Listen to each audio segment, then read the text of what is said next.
Dios les bendiga a todos. Voy a tomar antes porque luego se me olvida. Ya luego tengo una seca la boca. Pero vamos ahí a Primera de Pedro. Vamos a seguir con nuestra serie. Vamos lento, pero bien firmes. Y esta ocasión solamente vamos a estudiar 2 versículos. Y quiero poner un examen. ¿Qué sigue después de Primera de Pedro?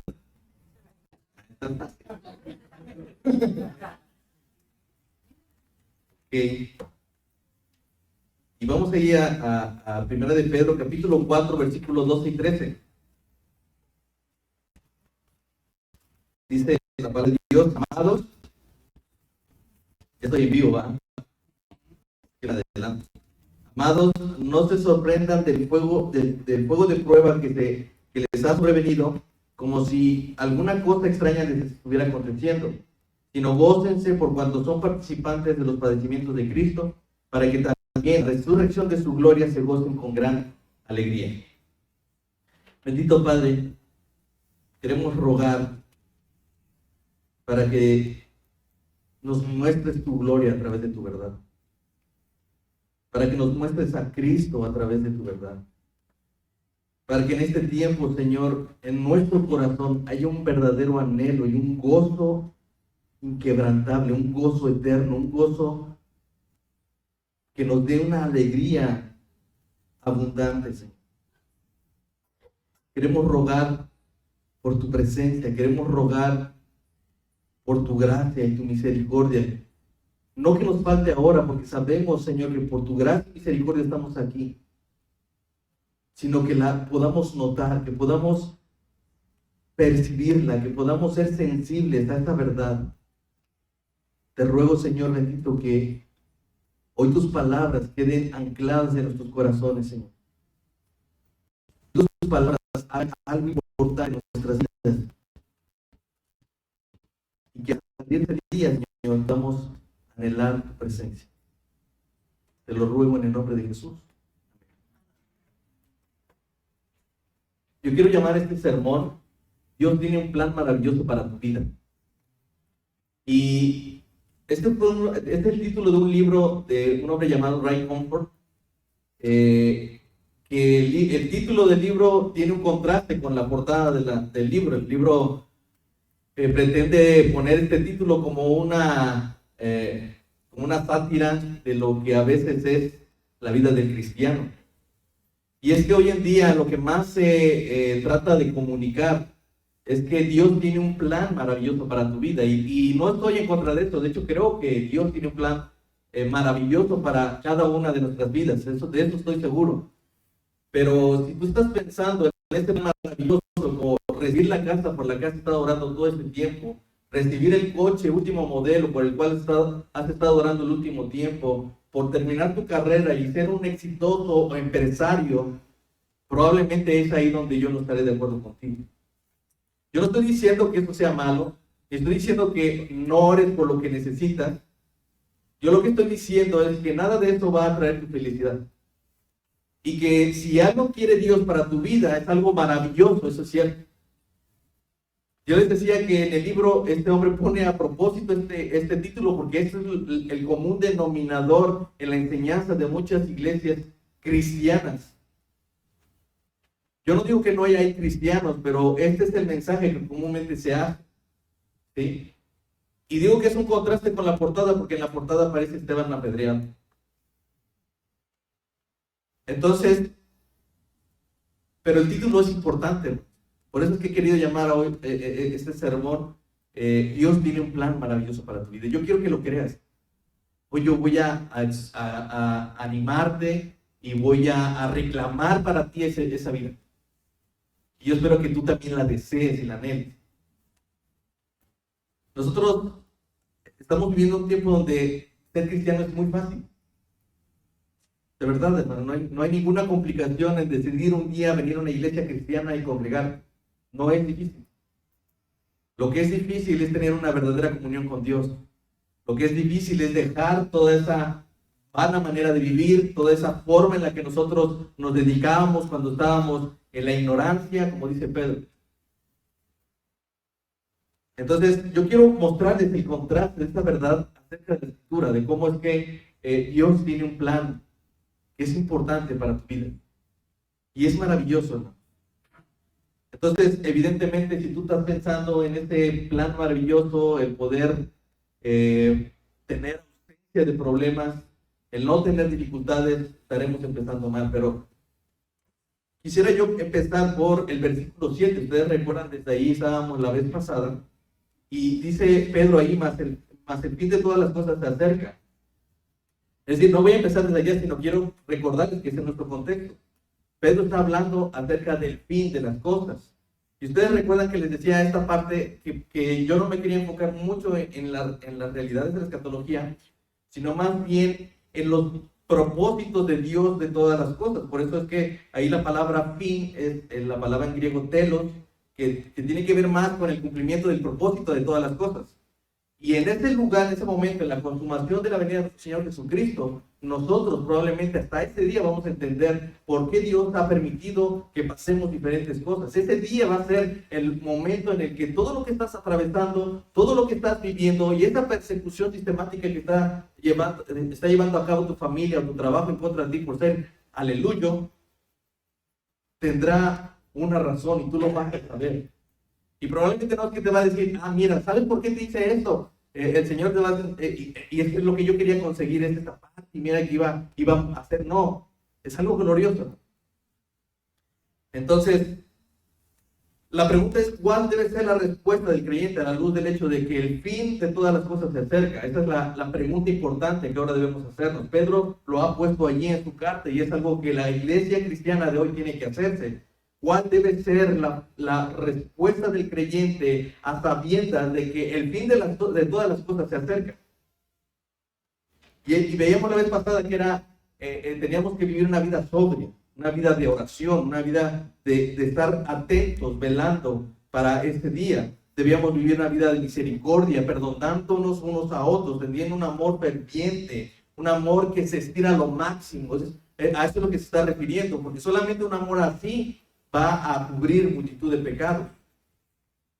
Debemos ser hospedadores y a veces pensamos que hospedar a alguien simplemente es recibirlo en la casa, invitarlo a comer. Pedro lo que está diciendo que una manera de ser hospedadores es disponer nuestros dones, aquellos dones que Dios nos ha dado. Es decir, tú estás hospedando a alguien y le estás sirviendo como si fuera Jesús mismo a través de esa palabra de ánimo, esa palabra de exhortación, esa palabra, incluso a veces simplemente ese abrazo. Hermanos, debemos vivir a la luz de ese fin. Si tú estás ahora enfocado en tu trabajo, no digo que no trabajes, y voy a estar haciendo, creo, muchas aclaraciones, pero no estoy diciendo que esté mal tu trabajo, ni estoy diciendo que hagas bien tu estudio, que te dediques a lo que has sido llamado ahora, ¿sí? Pero yo lo que quiero es que no veas, que veas que eso no es el fin de todo. Eso no va a determinar el resto de tu vida y mucho menos el resto de tu eternidad. Pero ahora hay que responder una pregunta importante a la luz de los versículos que acabamos de leer. ¿Cuál es el propósito de nuestros sufrimientos a la luz de esta verdad? De que el fin de todas las cosas se acerca. Entonces, hoy vamos a tratar de entender cuál es el propósito de Dios para los sufrimientos. Empieza ahí Pedro diciendo, amados, no se sorprendan del fuego de prueba que les ha sobrevenido como si alguna cosa extraña les aconteciera. Y me encanta que Pedro utiliza la palabra amados allí para referirse especialmente a quienes son creyentes. Y él no está hablando de como a veces nosotros decimos, ¿no? Amado mío, ¿no? Pedro evidentemente amaba a la iglesia, pero él estaba diciéndole amados a aquellos que son amados de Dios. Y esto es importante, hermanos, porque esto va a ser el punto que va a sostener las aflicciones, saber que somos amados de Dios. Saber que cuando estamos siendo afligidos, cuando estemos siendo perseguidos, cuando estemos siendo rechazados, recuerda esta palabra, eres un amado de Dios. Dios te ama. Pero algo dice ahí Pedro, no se sorprendan del fuego de prueba que les ha venido, les ha llegado.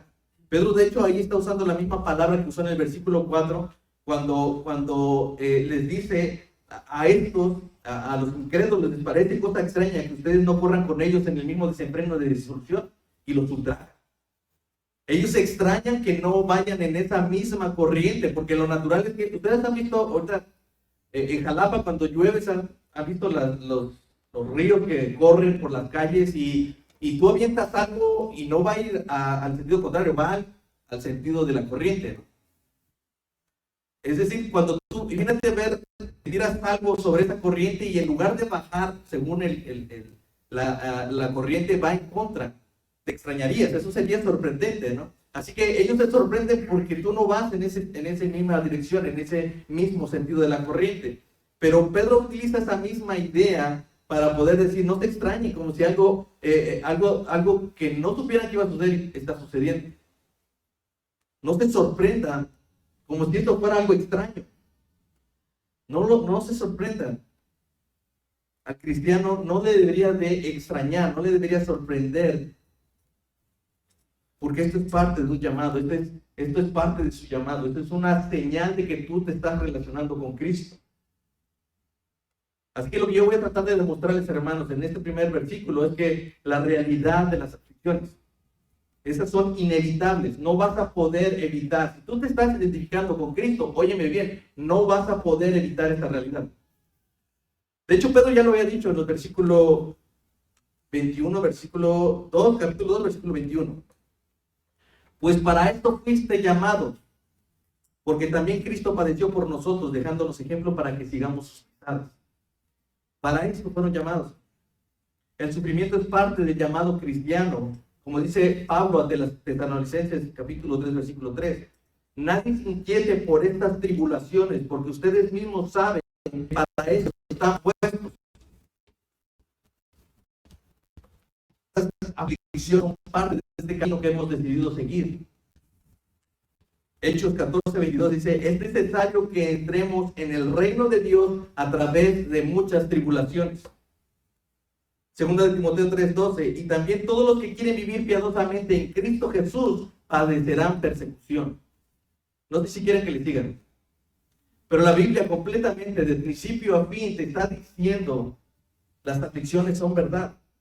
¿Por qué, hermanos? ¿Por qué es que tenemos que ser afligidos por causa de nuestra fe? Porque nosotros no somos de este mundo. Pedro ya nos lo ha dicho y nos ha llamado extranjeros y peregrinos, precisamente porque nosotros no seguimos las extrañas costumbres de este mundo. Les parece cosa extraña al mundo que no vayamos en ese mismo desenfreno de disolución. ¿Por qué? Porque nosotros no somos de este mundo. ¿Alguna vez han llegado a visitar un lugar en el cual ustedes no están haciendo lo mismo que porque no son de allí? El creyente está viviendo en un mundo extraño, en un mundo que no es suyo. Nosotros no somos de aquí, ¿no? Y no estoy diciendo que somos extraterrestres, aunque tengamos a veces la cara de extraterrestres. Me refiero a esta realidad de la palabra que nos ha llamado a nosotros. Cuando Cristo dice, les conviene que yo me vaya, ¿por qué? Porque ustedes no son de este mundo, ustedes tienen una morada en el cielo, cuyo arquitecto y constructor es Dios. ¿No se alegran de escuchar esto, hermano? Entonces nosotros no somos de este mundo. Jesús mismo se lo dijo a sus discípulos en Juan capítulo 15, versículos 18 al 20. Si fueran de este mundo, el mundo los amaría lo suyo, pero porque no son del mundo, antes yo los escogí del mundo, por eso el mundo los aborrece. Acuérdense de la palabra que yo les he dicho. El cristiano no es mayor que el Señor. Si a mí me han perdido, ustedes también se persiguen. Yo no sé qué vamos a hacer con esos textos, ¿eh? ¿Se han dado cuenta que esos textos casi no se predican en esas iglesias?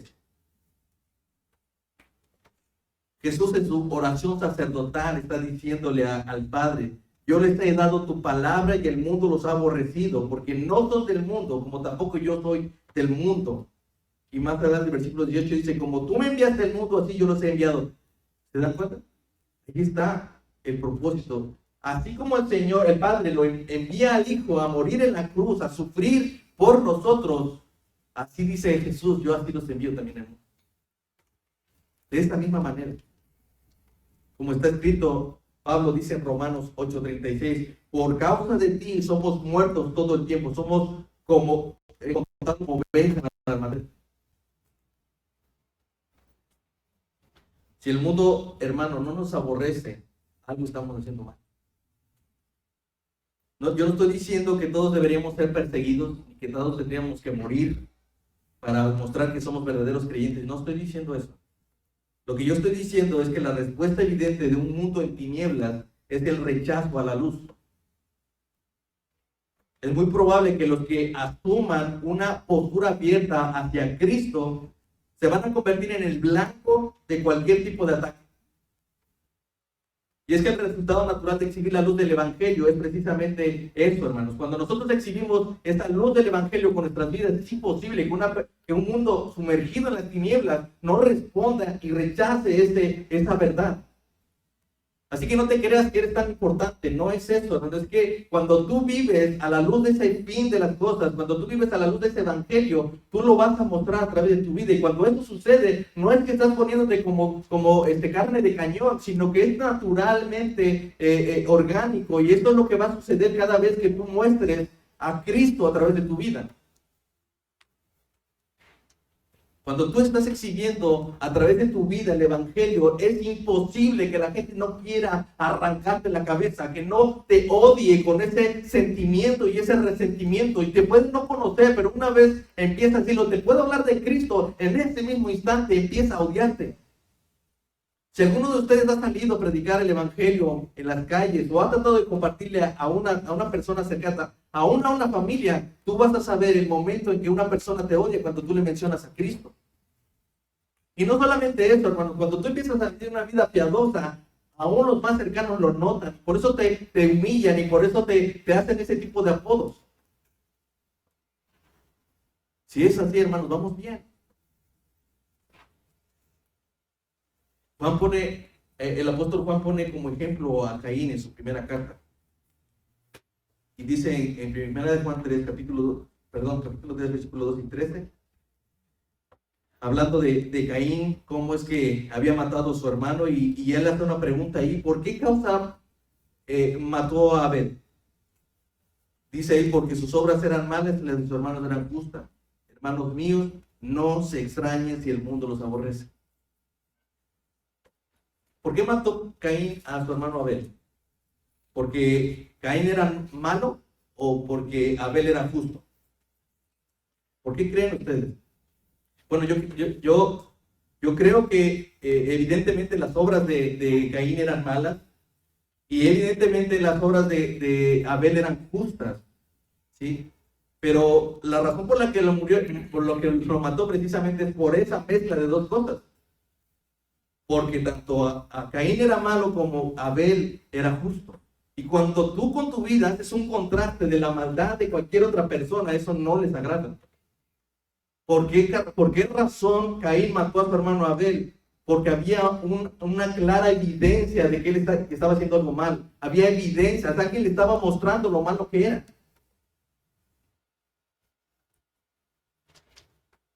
Como dice Juan en su evangelio, y esta es la condenación, que la luz vino al mundo y los hombres amaron más las tinieblas que la luz porque sus obras eran malas, porque todo aquel que lo malo aborrece la luz y viene a la luz para que sus obras sean rendidas. La ley de Abel incomodaba tanto a la vida de Caín, no le permitía ser como tenía que ser o como quería ser. Hermanos, no se extrañen si el mundo los aborrece, es natural. Cuando tú has decidido poner tu vida en Cristo Jesús, cuando tú has decidido tener esa señal de contacto con Jesús, cuando tú has decidido caminar ahora en esa brecha, en ese camino corto, hermano, no te extrañes como si algo extraño viniera pasando, no te sorprendas como si esto no se te hubiera dicho que iba a pasar. Esto es natural.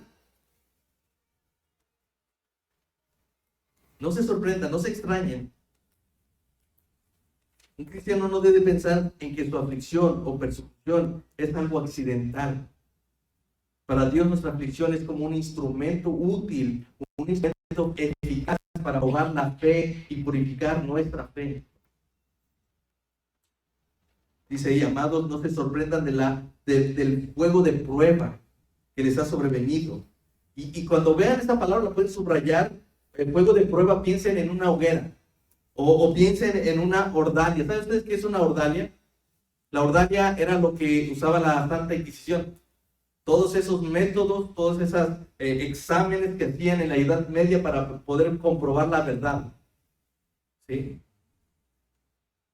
Dios tiene su hoguera. Esta es la hoguera de Dios. Y suena feo, ¿verdad? Pero si no lo digo así, probablemente ustedes no van a entender el sentido de la importancia de ese fuego de prueba.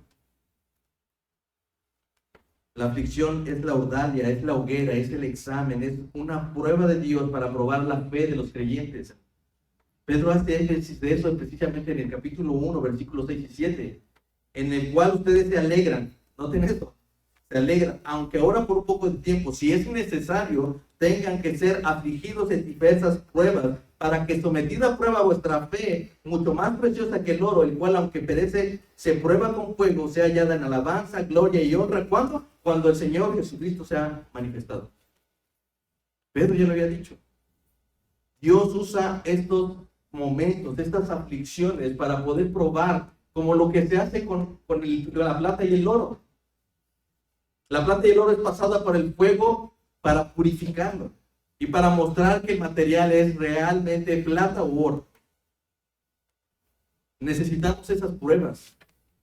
Necesitamos entender que Dios en sus designios ha establecido las aflicciones como un método eficaz para probar nuestra fe, para purificar nuestra fe. Así que debemos tener mucho cuidado cuando digamos, Señor, aumenta nuestra fe. Debemos desearlo, hermano. Yo no estoy diciendo que no, debemos desearlo, pero de verdad, cuando oremos por ese tipo de cosas, consideren estar presupuestando, poner en el presupuesto aflicciones, como el presupuesto más cargado. Etiqueten ahí en su vida aflicciones. Si quieren crecer en su fe, hermano, si quieren aumentar su fe, pongan allí aflicciones, oren por las aflicciones. Miren lo que dice Lucas.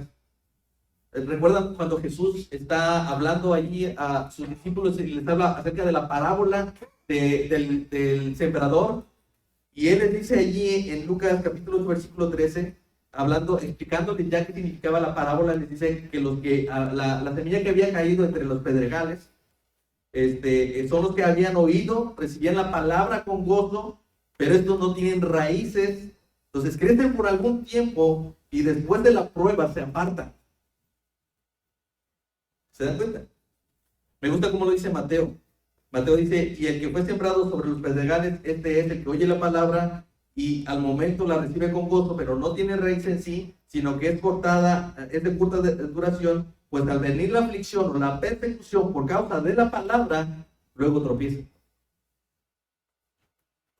Las aflicciones son un catalizador, hermanos, para que nosotros podamos madurar espiritualmente. Así que no les estoy diciendo no roguemos, no oremos por las aflicciones.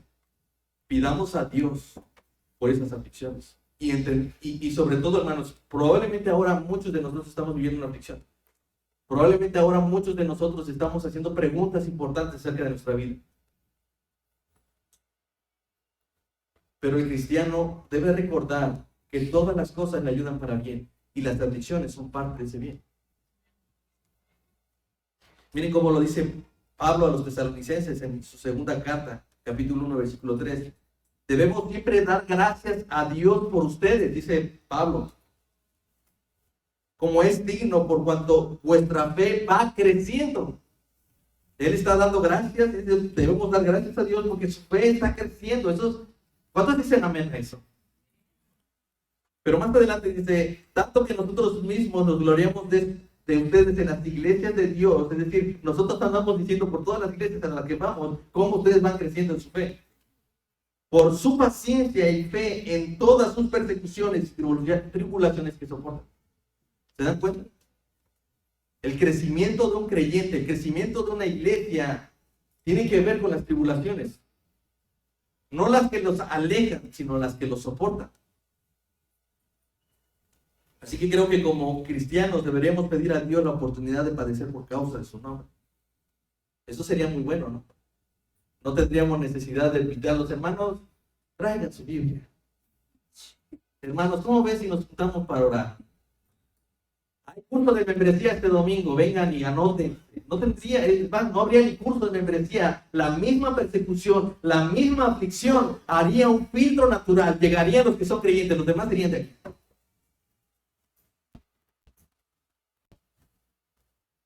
Así que pensemos, hermanos. Santiago dice, hermanos míos, tengan por sumo gozo cuando se hallen en diversas pruebas, sabiendo que la prueba de vuestra fe produce paciencia.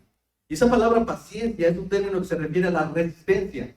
Solamente la aflicción te hace ser paciente, y cuando eres paciente viene otra prueba y entonces eres más resistente.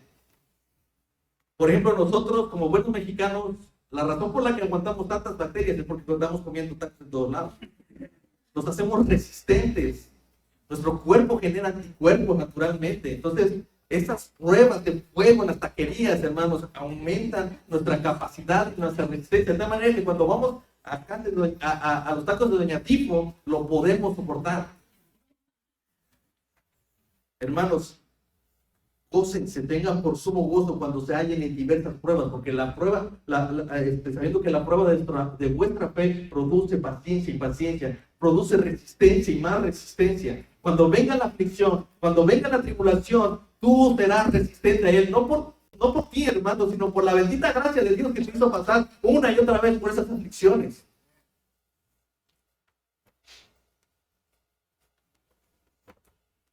¿Alguna vez han planeado una fiesta, hermanos, en la que están haciendo, o sea, ustedes hacen hasta una imagen de lo que va a pasar, en qué momento va a entrar la pareja felizmente casada, o en qué momento va a entrar la quinceañera? Está todo planeado, la música, tenemos todo allí puesto, y de verdad todo lo planeamos tan bien que creemos que no va a pasar absolutamente nada hasta el día en que llega ese momento. Que hay una lluvia que termina mojando a todos, un lodazal en donde se supone que iban a estar corriendo todos los niños, los padrinos no llegaron porque se descompuso el coche. ¿A poco no? Y empieza una frustración de tal manera que cuando están en la fiesta, la cara que ven del novio o de la novia no es la que habían imaginado. ¿Saben por qué? Porque no habían presupuestado ese tipo de circunstancias.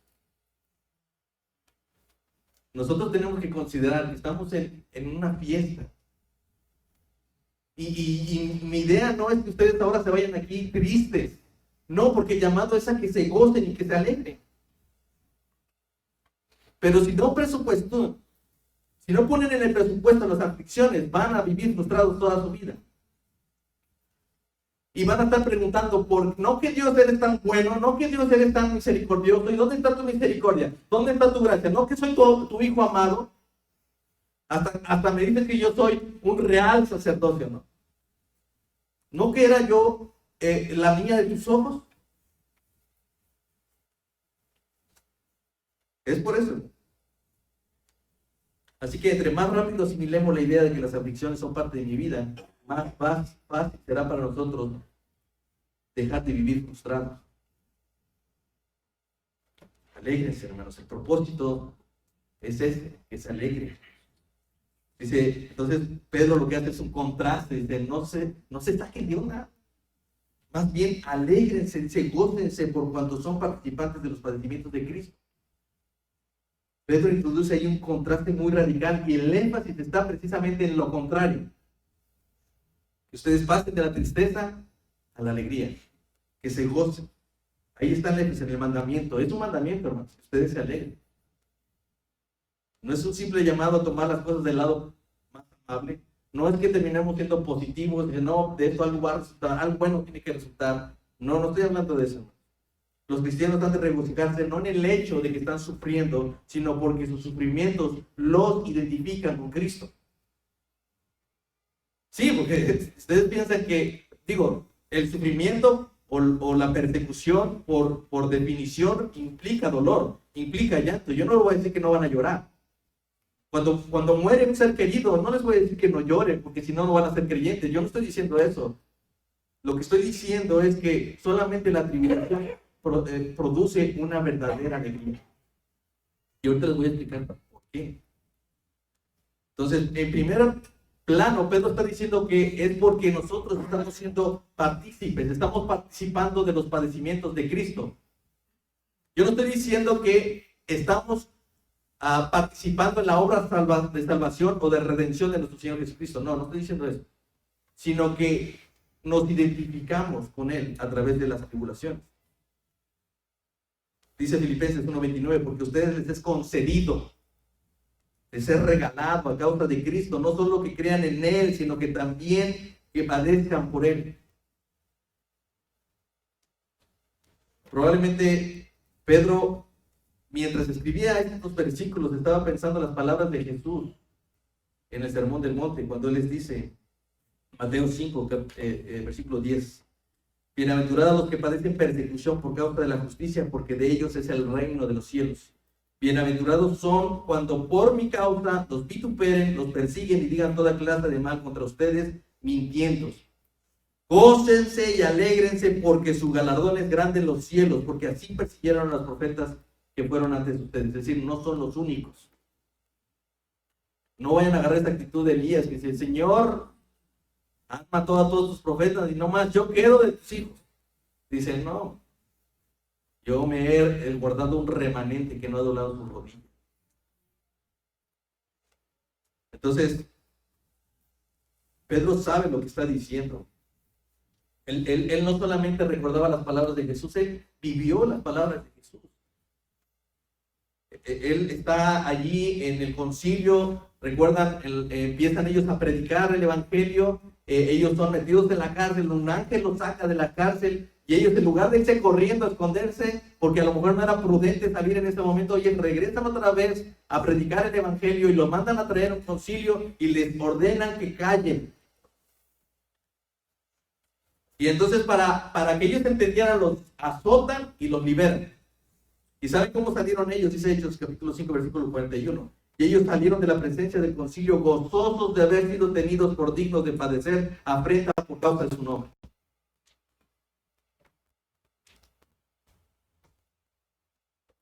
Hermanos, yo sé que hasta este momento no se ha respondido la pregunta, bueno, ¿cómo yo voy a pasar de esa tristeza a esa alegría? ¿Cómo se va a convertir este sufrimiento, esta persecución en alegría? O sea, yo no intento espiritualizar esto, hermano. Yo no estoy diciendo que no van a sentir dolor, ¿sí? Que cuando les estén cortando la mano, esto pasa, no estoy diciendo que no van a sentir ese intenso dolor, no, yo estoy diciendo eso. Probablemente lo sientan, probablemente lloren, probablemente dudan. Todo eso es normal. Pero lo que Dios está diciendo a través de Pedro es que va a haber gozo y alegría. Es decir, que lo que era un mandamiento, lo que es un mandamiento, se puede convertir en una promesa. Es como los tatuajes. ¿Qué hacemos con los tatuajes? Normalmente lo que hacemos es, nos tatuamos lo que trata de dar un mensaje. Yo me identifico con algo, ¿no? Como Belinda, ¿no? O sea, Nodal y todos ellos se tatuaron el nombre de Belinda. ¿Por qué? Porque querían decir algo, ¿no? Nosotros debemos ver que nuestras afrentas, nuestros sufrimientos, son como los tatuajes en nuestro cuerpo. De hecho, Pablo lo dice así, que llevo las marcas de Cristo en mi cuerpo. ¿A qué se refiere Pablo? Pues al sufrimiento, a los padecimientos como apóstol de Jesucristo. Y él está diciendo, todo lo que ha sucedido con mi vida, son como las cicatrices de Cristo. Yo llevo las marcas de Cristo en mi cuerpo. Yo no estoy diciendo que ahorita vayan saliendo de aquí y se vayan a tatuar Jesucristo. Pero los sufrimientos y los padecimientos son como los tatuajes. Y deben de sentirse orgullosos de tener una cicatriz, aunque sea pequeña, aunque no se compare con las cicatrices de nuestro Señor Jesucristo. Pero aunque sea una, hermano, te vas a recordar que tu dueño y tu Señor es Jesucristo. Pero esto todavía no responde a nuestra pregunta. ¿Cómo podemos vivir con gozo y alegría si somos perseguidos y somos aborrecidos? Miren, hermanos, para el creyente el gozo no proviene de las circunstancias, sino de la promesa de un galardón. O sea, eso no significa que nosotros vamos a sentir pesar, tristeza, desánimo, etcétera, pero nada de eso trasciende más allá del consuelo de saber que tenemos algo eterno, un galardón en el cielo. ¿Sí? Esto no es simplemente un premio, es un premio, una herencia eterna que está en los cielos, como dice Pedro. Es una herencia incorruptible, incontaminada, inaccesible, reservada en los cielos para nosotros. Por eso Jesús le decía, hagan tesoros en el cielo, porque ahí ni la orín, ni la polilla, ni la orín corrompe. Cualquier premio que podamos recibir en este mundo se corrompe, se pierde, se mina, se roba, se hurta. Pero ese tesoro, ese galardón, está reservado para nosotros en el cielo y es una herencia inconmovible, inaccesible. La pregunta es, ¿cuál es ese galardón? Y voy al punto, hermanos. Quiero llegar a ese punto. Quiero que vayamos ahí, que pongamos mucha atención a estos versículos. Juan, capítulo 16, versículo 20 y 22. Dice, de cierto les digo, que ustedes llorarán y lamentarán, y el mundo se alegrará. Aunque ustedes estén tristes, su tristeza se convertirá en gozo. ¿Cuántos dicen amén? ¿Cómo? ¿Cómo lo va a hacer? Jesús continúa diciendo, la mujer cuando da luz tiene dolor porque ha llegado su hora. La mujer que da luz no siente dolor, dice, sí, va a sentir dolor del parto. Pero cuando ha llegado la hora, después que ha dado a luz a un niño, ya no se acuerda de la angustia por el gozo de que haya nacido un hombre en el mundo. Jesús está poniendo una ilustración de una mujer embarazada. Es verdad, los dolores del parto no los va a quitar. Pero una vez pasado ese dolor, cuando vea a su hijo en brazos, la aflicción, el dolor del parto ya no lo recuerdan. Tanto así que quieren otro hijo. Pero él dice, también ustedes ahora tienen tristeza, pero los volveré a ver y se gozará vuestro corazón y nadie les quitará su gozo. ¿Saben cuál es ese galardón? Ver al Señor. Tú estás pensando en las calles de oro y en esta mansión de oro que te va a dar. No, hermano, lo que vas a ver es a Jesús y cuando lo veas, ese gozo va a ser tan grande que no vas a poder expresarlo. Va a ser de gran alegría, hermanos. Y ese gozo, dice la Escritura, no te lo va a quitar nadie. Porque no está en este mundo, está allá en la eternidad. Nuestro gozo, nuestra alegría tiene que ver con mirar a nuestro Señor otra vez. Jesús les asegura eso, me van a volver a ver y entonces se gozará su corazón. John Piper escribe algo al respecto. Dice, podemos concluir que la esencia del galardón con el que contamos para completar nuestro gozo es que podremos experimentar la plena presencia de Jesús en el siglo venidero. Pero también la razón por la que podemos regocijarnos, gozarnos y ser felices ahora es porque podemos experimentar esa comunión con Jesús a través del Espíritu Santo. Así que eso es, para concluir, hermanos, esto es a donde tenemos que llegar. Es cuando Pedro trata de decirnos cuál es el propósito, el telos, el fin de todas las cosas. Cuál es el propósito de nuestros sufrimientos, de la aflicción. Dice ahí, para que también en la revelación de su gloria se goce con gran alegría. El propósito de tu aflicción es que nos podamos enfocar en Él. Miren, solamente los sufrimientos nos quitan todo estorbo.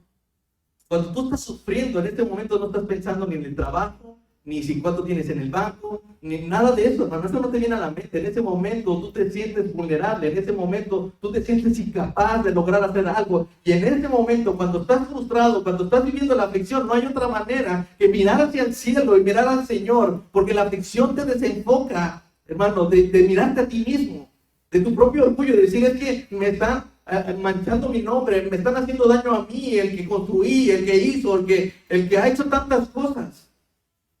Cuando viene la aflicción, tu mirada está puesta en el único que deberías de ver, en Cristo.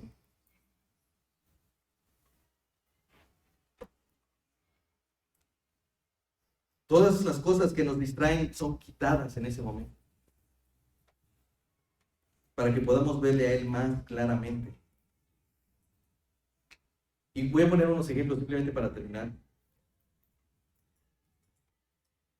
En medio de la dificultad todos podemos llegar a dudar, eso es natural.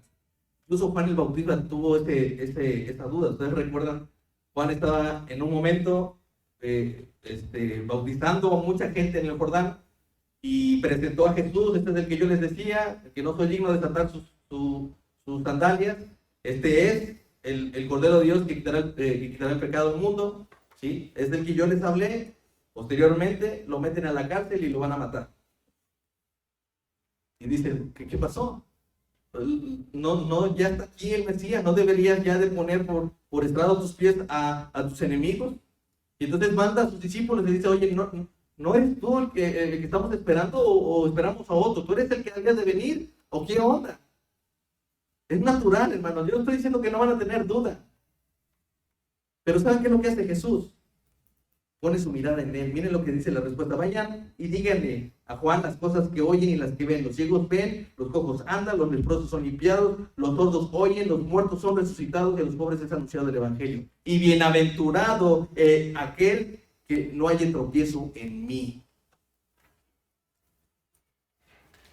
Juan tenía la expectativa de que algo iba a suceder, pero dice, no pongas tu mirada en las cosas, ni cómo piensas las voy a hacer yo. Dice el Señor, mírame a mí. Bienaventurado aquel, el que no haya tropiezo en mí. Juan ya no pudo evitar, pero Jesús habla de él como alguien grande. Quiero dar otro ejemplo. Y ustedes recuerdan a Mesach, Sadrach y Abednego, amigos de Daniel. Ellos no quisieron postrarse ante la estatua y los metieron a un horno de fuego, literal, a un horno de fuego. Y me encanta lo que sucede, porque en este momento dice, nosotros no nos vamos a inclinar ante tu estatua, no vamos a hacer nada de esto. Pues ahora le métanlos al fuego. Y dice que el fuego estaba tan ardiente que aún los que los habían levantado murieron con el fuego inmediatamente. Pero dice que se levantó Nabucodonosor en Daniel capítulo 3, versículo 21, y les dijo, aquí yo veo 4 varones sueltos, y eran 3 nada más, que se pasean en medio del fuego sin sufrir ningún daño, y el aspecto del cuarto es semejante al Hijo de los dioses. Probablemente esto estaba sucediendo con todos aquellos mártires, hermanos, que al final se encontraron con Dios ahí. Mesach, Sadrach y Abednego la libraron para testimonio de Nabucodonosor. Pero se dan cuenta cómo es que la aflicción les dio la oportunidad a ellos no solamente de demostrar su fidelidad a Cristo y de padecer más que por Dios, sino el haberse encontrado con Dios ahí. ¿Se dan cuenta cómo la aflicción nos da la oportunidad de encontrarnos con Dios? Otro ejemplo. Y ahora sí voy a concluir. Dicen por ahí que el pastor dice 2 mentiras, ¿no? Una de ellas es que cuando dice que ya va a acabar y no acaba. Entonces, pero quiero terminar con esto, precisamente con esta idea acerca del título. Dios tiene un plan maravilloso para tu vida, ¿no? Y veamos ahí a Esteban, ¿no? Ustedes recuerdan, Esteban fue elegido, entre otros, como diácono, pero estaba superdotado en el sentido de que tenía la palabra de Dios, estaba lleno del Espíritu Santo, y él empezó a predicar. Y dice que hubo un momento donde la gente empezó a rechinar sus dientes por causa de lo que estaba diciendo Esteban. Y entonces miren lo que dice Hechos capítulo 7, versículo 55. Pero estaban llenos del Espíritu Santo, puestos los ojos ¿en dónde? En el cielo. Vio la gloria de Dios y a Jesús que estaba a la diestra de Dios. Dijo, he aquí veo los cielos abiertos y el Hijo del Hombre que está a la diestra de Dios. Entonces ellos, dando grandes voces, se taparon los oídos y arremetieron a una contra él, y echándole fuera de la ciudad la apedrearon, y los testigos pusieron sus ropas a los pies del joven que se llamaba Saulo, y lo apedreaban a Esteban mientras él invocaba y decía, Señor Jesús, recibe mi espíritu. Y puesto de rodillas clamó a gran voz, Señor, no les tomes en cuenta este pecado. Y habiendo dicho esto, Esteban se le dio la promesa de que Dios tenía un plan maravilloso para su vida. Su ministerio apenas comenzaba. Él tenía que terminar siendo pastor de alguna iglesia, pero el Señor tenía un plan maravilloso para su vida. Y es que diera testimonio y participara de los padecimientos de Cristo.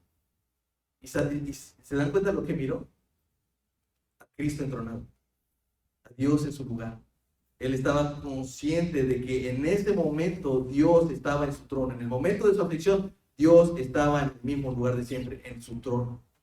Cuando tú estés afligido, cuando estés padeciendo algo, acuérdate, Jesús está en su trono. ¿Cuál fue la respuesta de Esteban? No le tomes esto como un pecado.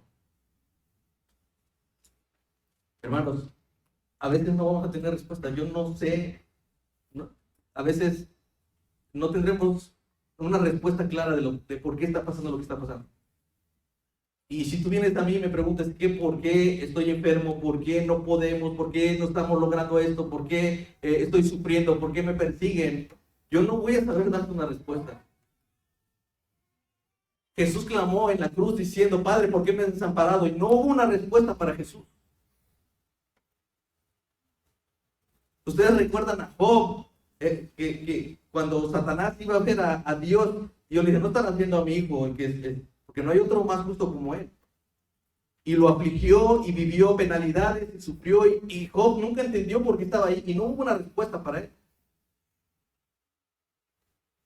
En medio de su aflicción, cuando perdió a su familia, cuando perdió todos sus bienes, cuando vivió ese desastre, al final Job dijo, de oídas te había oído, mas ahora mis ojos te pueden ver.